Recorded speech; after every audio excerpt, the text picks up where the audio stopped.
दोस्तों, मेरी तरफ से आप सबको नमस्ते, सत श्री अकाल और अस्सलाम वालेकुम। आज हम बात करेंगे कि खुशहाल रिटायरमेंट कैसे लें।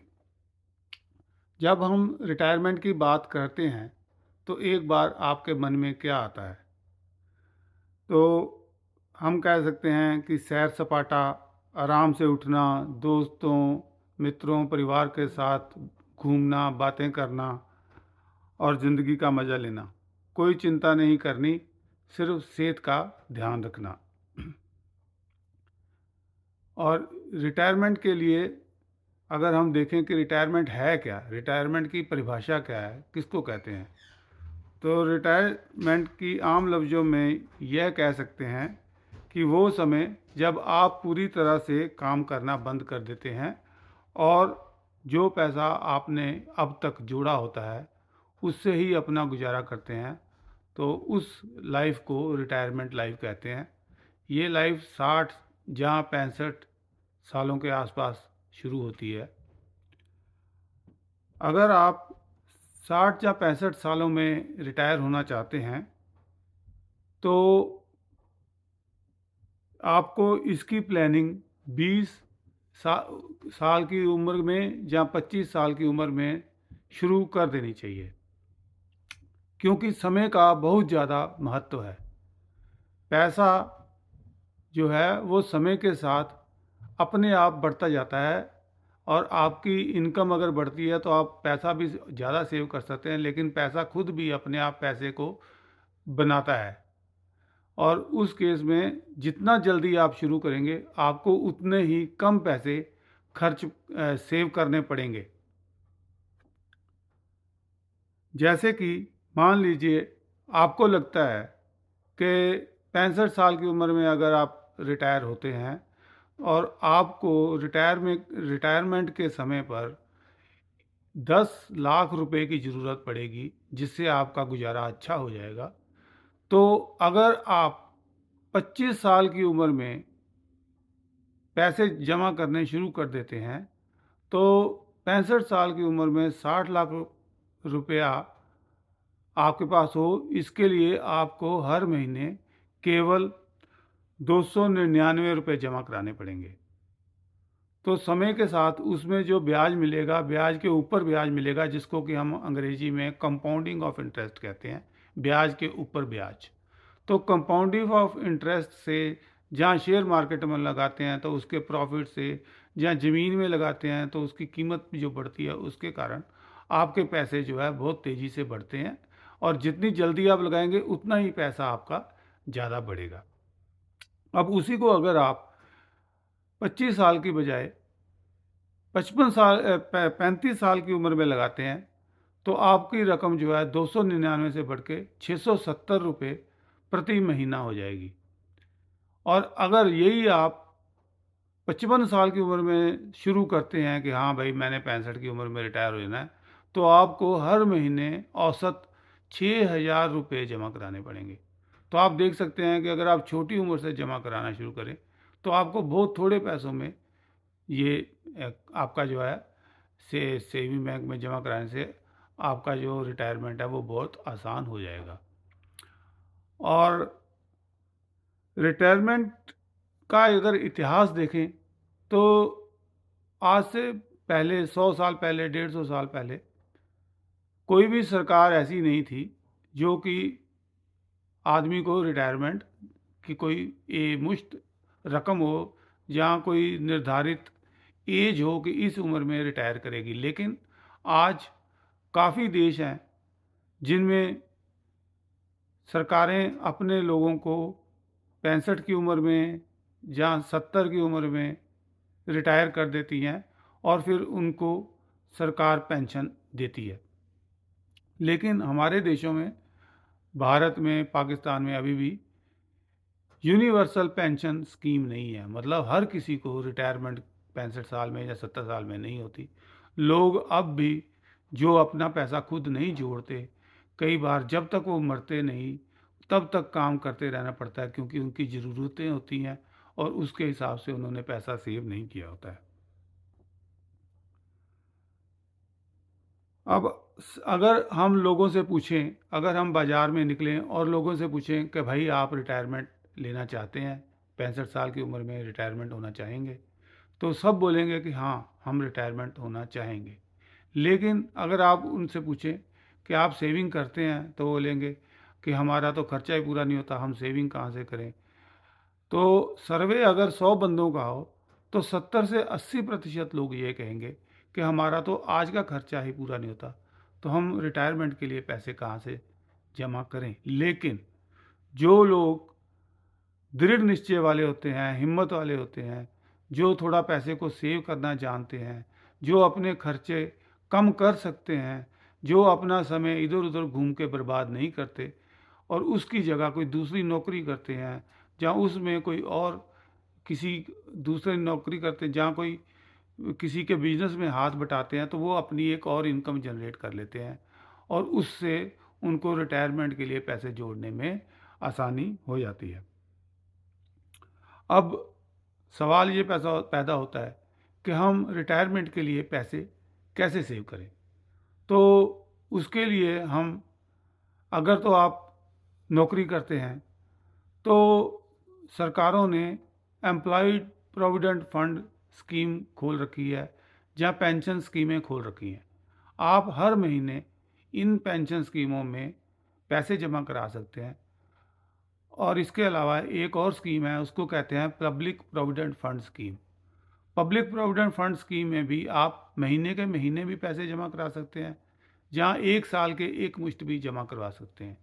लेकिन फ़ायदा है कि अगर आप महीने के महीने कराएं, क्योंकि एक तो आपको थोड़ी रकम देनी पड़ेगी। जब आप साल में एक मुश्त जमा कराएंगे, तो आपको एकदम ज़्यादा रकम निकालनी पड़ेगी, जो कि कई बार थोड़ी मुश्किल हो जाती है। अब प्रोविडेंट फंड और एम्प्लॉय प्रोविडेंट फंड, इनका ये फ़ायदा है कि इसमें आपको सरकारें टैक्स का बेनिफिट भी देती हैं। तो अगर आप मान लीजिए आपकी तनख्वाह 1 लाख रुपए है और आपको उसके ऊपर टैक्स लगता है 30,000, तो आप उसमें से टैक्स बचाने के लिए अपने पैसे ईपीएफ में या पीपीएफ में डाल सकते हैं। तो उसमें आपको पैसे भी आपके जमा हो जाएंगे और जो टैक्स आपने नहीं दिया वो भी आपका बच जाएगा, और सरकार इसके ऊपर अच्छा खासा ब्याज भी देती है और 65 साल में आपके पास रिटायर होने के लिए अच्छी खासी रकम बन जाती है।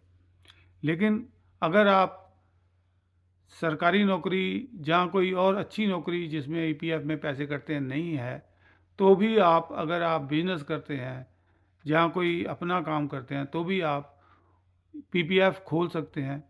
सरकार इसकी सुविधा प्रदान करती है। आप बैंक में जाएं, उस वहाँ पर आप अपना खाता खोलें और उसमें महीने के महीने एक मुश्त पैसे जमा करवा सकते हैं और टैक्स के भी बेनिफिट ले सकते हैं और उसमें जो अच्छा खासा ब्याज मिलता है उसके भी पैसे ले सकते हैं।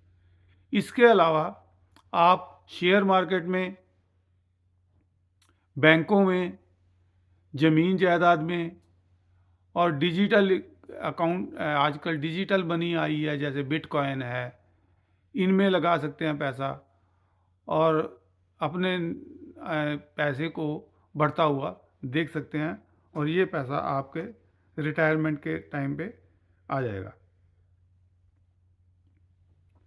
कुछ लोग ऐसे होते हैं जो पैसे को व्यर्थ इधर उधर फेंक देते हैं, लेकिन अपनी कह देते हैं कि हमारे पास तो अभी बहुत समय है, जब समय आएगा तो हम सेव कर लेंगे, अभी हमें क्या ज़रूरत है, अभी तो हमारी उम्र थोड़ी है।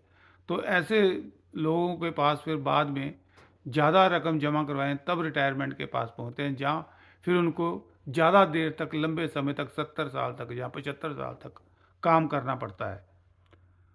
और इसलिए आप अपना समय बर्बाद ना करें और उस समय का सदुपयोग करें, जैसे कि कोई दूसरी नौकरी कर लें, जहाँ कोई छोटा मोटा धंधा खोल लें, जहाँ कोई भी और 100 तरीके हैं पैसे कमाने के, उनमें से कोई कोई ऐसा काम सीख लें जिससे आप पार्ट टाइम थोड़ी और अपनी आय में इजाफा कर सकते हैं। ऐसा कोई काम करें और फिर उसको सेव भी करें। अब अगर हम देखें कि इसके पैसा, कितना पैसा आपको सेव करना चाहिए अपनी इनकम का, तो उसके बारे में सर्वे ये कहते हैं कि हर आदमी को कम से कम अपनी जो भी इनकम है उसका 20 से लेकर 30 परसेंट तक हिस्सा वो सेविंग में डालना चाहिए हर महीने। लेकिन अगर आप 20 से 30% नहीं डाल सकते तो ना डालने से अच्छा है कि जो भी आप डालें वही डालें, क्योंकि ये आपकी रिटायरमेंट में भी काम आएगा। कल को आपके बच्चे पढ़ते बड़े होते हैं और पढ़ते हैं, कॉलेजेस में जाते हैं, उनकी शादियां करनी है, जहाँ कोई और आपको अचानक खर्चा पड़ जाता है तो उसमें भी आपके काम आएंगे। अब हम बात करेंगे कि जो लोग जो हमारी कुछ बुरी आदतें क्या हैं, तो उसमें कुछ लोग जुआ खेलते हैं। ये भी एक पैसे की बर्बादी का कारण बनता है और इसमें समय भी व्यर्थ बर्बाद होता है। इसी समय को हम किसी अच्छे काम में लगा सकते हैं। दूसरा, कुछ लोग जिम जाने के लिए, अपनी सेहत में सुधार करने के लिए जिम जाते हैं और वहाँ का पैसा देते हैं, लेकिन जाते नहीं हैं। तो आज जिम के भी बहुत बहुत पैसे लगते हैं। कोई 500 की मेंबरशिप है महीने की, कोई 700 रुपये की पेंशन मेंबरशिप है महीने की। और अगर आपने वहाँ जाना ही नहीं है तो 700 रुपया, जहाँ ऐसी ही और मेंबरशिप देते हैं, जैसे टीवी देखने के लिए मेंबरशिप देख ली, नेटफ्लिक्स देखने के लिए मेंबरशिप खरीद ली, और कई चीज तरह की मेंबरशिप्स लोग ले लेते हैं जिनसे पैसा व्यर्थ जाता है। और अगर आपने वो पैसे भी बचाएं तो उसी पैसे को आप फिक्स डिपॉजिट करा के जहाँ कहीं भी आप इन्वेस्टमेंट करके अपने पैसे बढ़ा सकते हैं। इसी तरह कुछ लोग हर चीज़ में लग्जरी ब्रांड लेना पसंद करते हैं। वही चीज़ अगर ब्रांडेड नहीं है तो आपको कई बार आधे दाम पे और कई बार उससे भी कम पैसों में मिल जाती है। लेकिन वही चीज़ कुछ लोग ब्रांडेड पहनेंगे और उसमें वो उससे भी ज़्यादा पैसे बर्बाद करेंगे और थोड़े दिनों के बाद उसकी वैल्यू जो है जीरो हो जाएगी। तो ऐसी चीज़ें लेने की बजाय अगर आप वही पैसा जो बचाते हैं उसको इन्वेस्टमेंट करें तो वो पैसे आपकी वैल्यू भी बढ़ेगी और आपका जो है आने वाले समय में वो पैसे आपके काम भी आएंगे। इसी तरह कुछ लोग, उनको ज़रूरत नहीं होती लेकिन फिर भी वो कारें खरीद लेते हैं, बड़ी बड़ी गाड़ियाँ खरीदते हैं। ज़रूरत है आप छोटी गाड़ी भी ले सकते हैं। कोई ज़रूरी नहीं है कि आपने सबसे बड़ी वाली गाड़ी खरीदनी है लोगों को दिखावा करने के लिए। दिखावा मत करें। दिखावे से आप 10 दिन के लिए, 15 दिन के लिए खुश हो सकते हैं, लेकिन उसकी किस्तें भरने में, उसके खर्चे के चलाने में, उसका पेट्रोल भरने के लिए आपको उतना ही ज़्यादा मेहनत करनी पड़ेगी, खर्चा करना पड़ेगा। और आखिर में कई लोग खर्चीली छुट्टियों पर जाते हैं। वो भी अगर आप अफोर्ड नहीं कर सकते, जहाँ आपकी इनकम इतनी नहीं है, तो मत जाएं। वो पैसे भी सेव करें और कहीं कम खर्चीली छुट्टी पे, जहाँ घर के आसपास कहीं पिकनिक वगैरह मना लें। आज के वीडियो में बस इतना ही। अगले वीडियो में फिर मिलेंगे आपसे। अगर आपको मेरा वीडियो पसंद आया तो प्लीज़ लाइक, सब्सक्राइब और share my channel. Thank you very much.